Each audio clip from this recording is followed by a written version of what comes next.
My girlfriend's American. She's been trying to learn about Australia, and so I've been taking her around. I just took her to Canberra. It's so funny. You should 100% go to Canberra if you haven't. It's so funny, the contradictions. Because she took me to Washington D.C. Right? We went to the Capitol on January the 6th. We stormed it. It was a good time, but.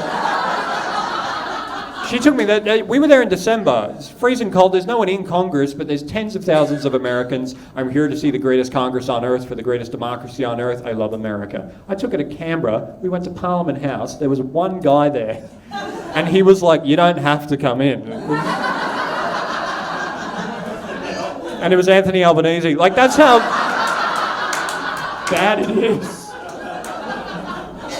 Highly recommend getting a tour of Parliament House if you can, because here's the thing, they don't know anything, because they're Australians. They took us down this hallway. They said, "This is the hallway of prime ministers. We have a portrait of every prime minister."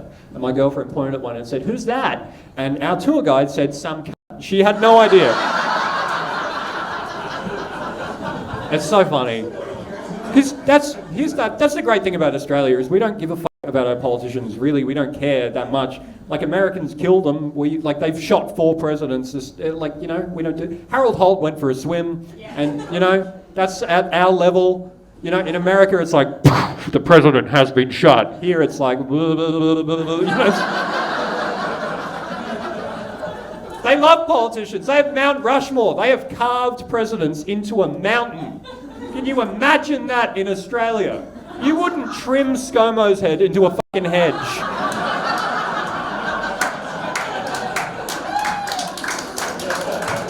Unless someone was like, "Hey, you know a dog's going to shit in that hedge?" You'd be like, "Oh, fuck, let me..."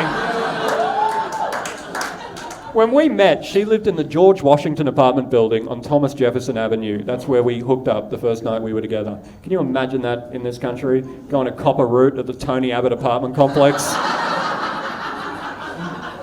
It's not happening. We're different cultures. That's the real thing. We have tall poppy syndrome in this country. Like, if Martin Luther King was an Aussie, it wouldn't have worked, would it? Like, he would have gotten up there, he would have been like, "I have a dream!" And we would have been like, "Fucking listen to Martin, he's got a fucking dream." All right, mate. All right, mate. We've all got dreams, mate. There'd be one guy at the back like, "Shut up,